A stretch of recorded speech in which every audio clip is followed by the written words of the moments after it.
अस्सलाम वालेकुम friends. Drama serial दिल ही तो है कि आने वाले एपिसोड में हमें एक बहुत बड़ा ट्विस्ट देखने को मिलेगा। इस एपिसोड में हमें अबीरा की मां बनने की खुशखबरी देखने को मिलेगी और अबीरा की अम्मी सुबुई जो अबीरा और हारून के रिश्ते को लेकर बहुत फिक्रमंद थी, वो ये खबर सुनकर सबसे ज़्यादा खुश होंगी और जल्दी से हारून के घर फ़ोन करके उन्हें ये खुशखबरी सुनाएगी। तो हारून की अम्मी भी ये खबर सुनकर बहुत खुश होगी और फ़ौरन ही हारून को मुबारकबाद देते हुए कहेंगी कि हारून मुबारक हो, तुम बाप बनने वाले हो। और दूसरी तरफ सबरीना जो बहुत दिल लगाकर तैयार होकर मोहित के साथ डिनर पे जा रही होती है और अचानक ही अबीरा लहरा कर बल खाकर और चकरा कर मोहित के कंधे पर सर रख के बेहोश हो जाती है। तो मोहित को मजबूरन सबरीना को डिनर पे ले जाने के बजाय अबीरा को हॉस्पिटल ले जाना पड़ता है। तो सबरीना इस बात पे मोहित से नाराज़ होकर कमरा बंद करके बहुत रोती है और मोहित की अम्मी अनीसा बेगम को भी मोहित के इस रवैये पे बहुत गुस्सा आता है और वो गुस्से में बाहर खड़ी होकर इनकी वापसी का इंतज़ार कर रही होंगी। और जैसे ही मोहित सुबुई और अबीरा के साथ वापस आएगा तो अनीसा बेगम के सब्र का पैमाना भी छलक जाएगा और वो सुबुई और अबीरा पे नाराज़ होंगी और एक बार फिर सबूई से कहेंगी कि वो जल्द अज जल्द अबीरा को इसके ससुराल भेज दे ताकि मोहित और सबरीना की ज़िंदगी में भी सुकून आ सके। तो सबूई, जिसको खुद भी इस बात का एहसास हो जाता है कि अबीरा की वजह से सबरीना बहुत डिस्टर्ब्ड है, वो हाथ जोड़ के इनसे माफ़ी मांगेंगी और इनसे वादा करेंगी कि वो जल्द ही अबीरा को हारून के घर भेज देंगी।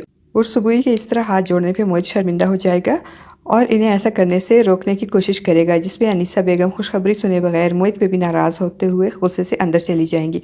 और दूसरी तरफ अबीरा माँ बनने की खबर पे खुश होने के बजाय सबरीना और मोहित की ज़िंदगी बर्बाद करने के अपने प्लान फेल होने पे आंसू बहाएगी। हारून और इसकी अम्मी इस खबर से बहुत खुश होंगे और अगले दिन मिठाइयों और तोहफों के साथ अबीरा को लेने आएंगे। तो अब मजबूरन अबीरा को भी इनके साथ जाना ही पड़ेगा और सुबुई भी अबीरा को समझाते हुए कहेंगी कि तुम्हें ये जो इतनी बड़ी खुशी मिली है, ये शायद मेरी इन दुआओं का नतीजा है जो मैंने तुम्हारे और हारून के लिए, तुम दोनों के रिश्ते की सलामती के लिए मांगी हैं।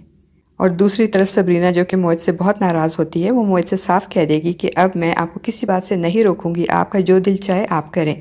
वैसे भी मुझे मेरी हैसियत तो पता चल ही चुकी है, मैं अब आप पे अपना हक भी नहीं जताऊंगी। तो मोहित इसे मनाते हुए कहेगा कि देखो, जहाँ तक हक की बात है तो वो सिर्फ़ और सिर्फ तुम्हारा है। मुझे हैरत होती है कि अभी तक तुम्हें इस बात का एहसास ही नहीं हुआ कि तुम्हारी कितनी अहमियत है मेरी ज़िंदगी में। तुमसे ज़्यादा और कोई अहम नहीं है मेरी ज़िंदगी में।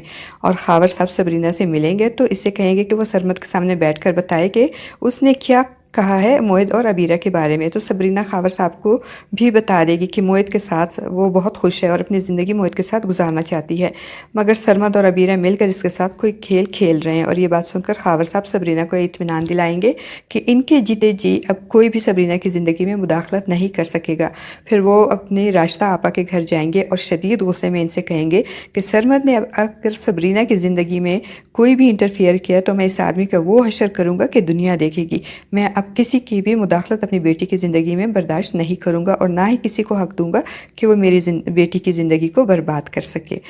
फ्रेंड्स, आपको क्या लगता है, क्या अब अबीरा वाकई हारून के बच्चे की मां बनकर उसके साथ अपनी ज़िंदगी हंसी खुशी गुजारेगी और मोहित से दस्तबरदार हो जाएगी, या अब भी वो सबरीना और मोहित की ज़िंदगी बर्बाद करने की कोशिशें जारी रखेगी?